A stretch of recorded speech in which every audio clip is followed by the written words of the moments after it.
تو ابراہیم نے کہا کہ بیٹا، میں خواب میں دیکھتا ہوں کہ گویا تم کو ذبح کر رہا ہوں، تو تم سوچ لو کہ تمہارا کیا ارادہ ہے۔ انہوں نے کہا کہ ابا جان، جو آپ کو حکم ہوا ہے وہی کیجئے، اللہ نے چاہا تو آپ مجھے صابروں میں پائیے گا۔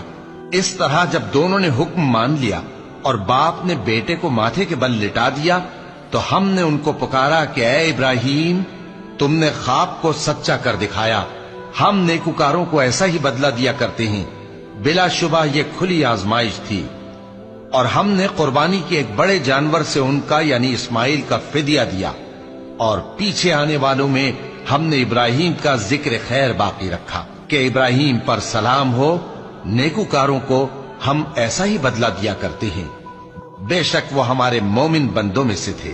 ہمارا پروردگار جو صاحب عزت ہے اس سے پاک ہے، اور پیغمبروں پر سلام اور سب طرح کی تعریف اللہ رب العالمین کے لیے ہے۔